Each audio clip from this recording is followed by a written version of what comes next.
Bapak Ibu Saudara yang dikasihi Tuhan, Shalom, selamat pagi, dan tentunya kabar baik kiranya terus menyertai kita.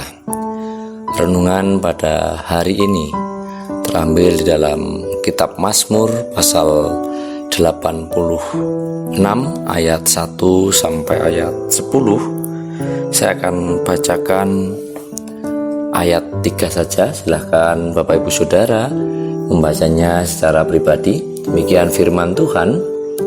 Engkau adalah Allahku, kasihanilah aku ya Tuhan, sebab kepadamulah aku berseru sepanjang hari.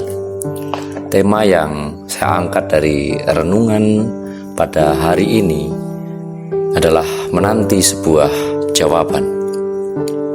Saudara yang dikasihi Tuhan, tema renungan hari ini mengingatkan kita pada judul lagunya Padi yang dirilis tahun 2005, menanti sebuah jawaban.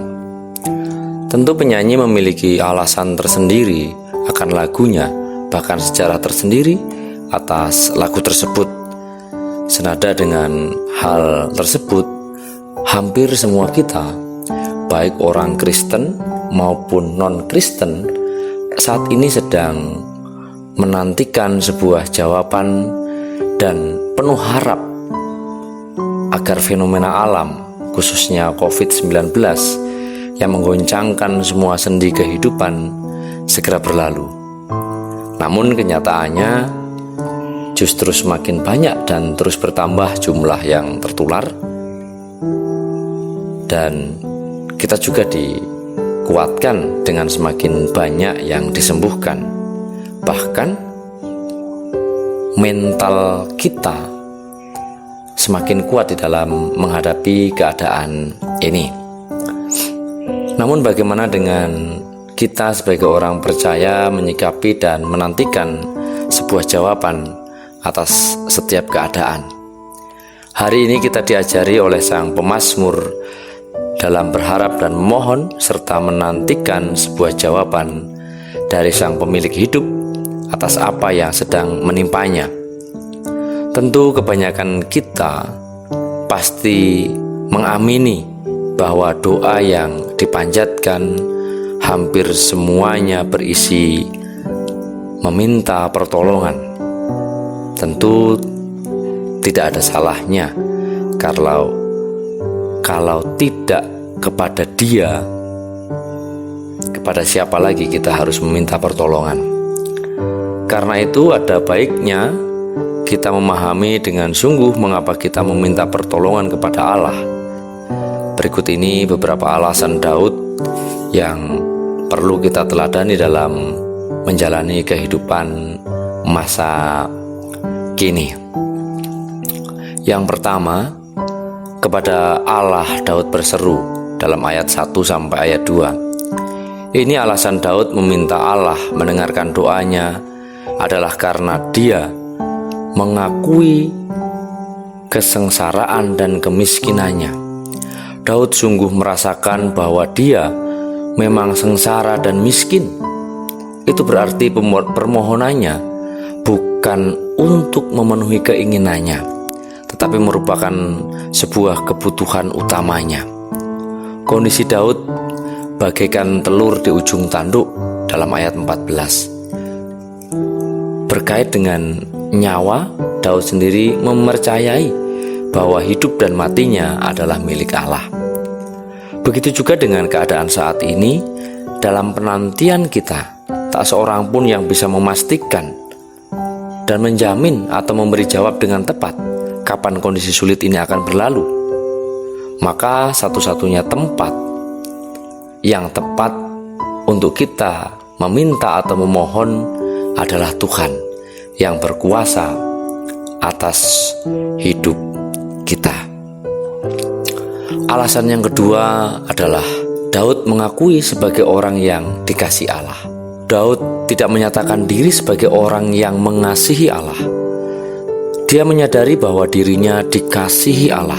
Diakui atau tidak, kadangkala kita memohon kepada Allah, bahkan menuntut Allah mengabulkan permohonan kita karena merasa telah mengasihi Allah.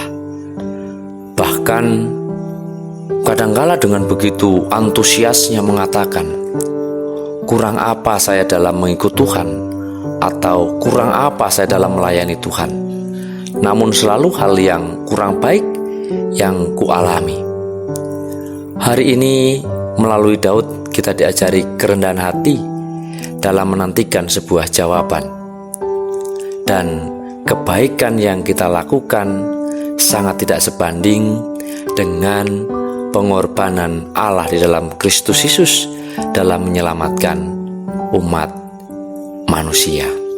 Lalu alasan yang ketiga, saudara yang dikasihi Tuhan, Allah menjawab Daud ayat 7. Berseru karena percaya, seruannya akan dijawab.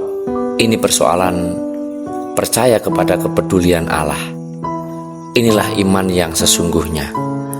Meski secara kasat mata belum melihat akan jawaban tersebut, namun tidak pernah undur dan putus asa, serta pengharapannya tetap teguh berpegang pada keyakinannya, beriman dan diajari bahwa hidup atau kehidupan itu tidak instan.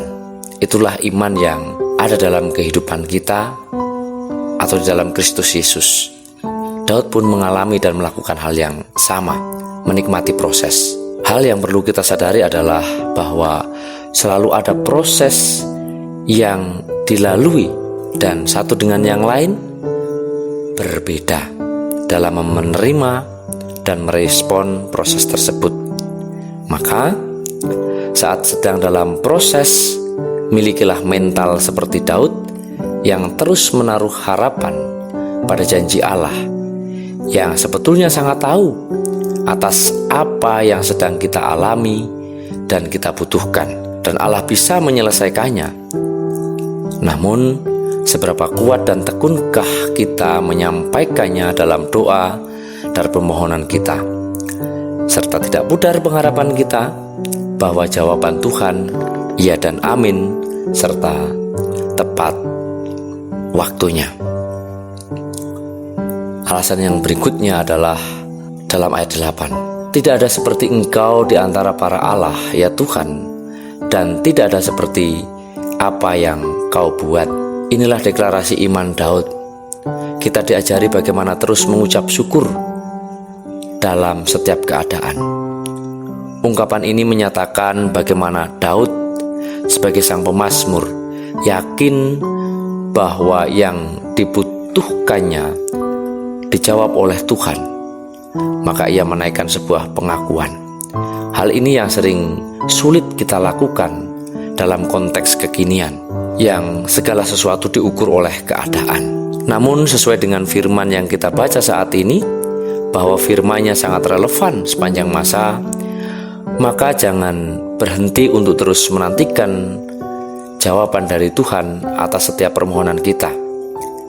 Jika keselamatan dan jaminan hidup kekal saja diberikan kepada setiap orang yang mau, apalagi hanya soal kehidupan jasmani kita, Tuhan pasti sediakan dan akan memberikannya kepada kita jika kita tidak pernah undur dan pudar pengharapan kita kepada Tuhan.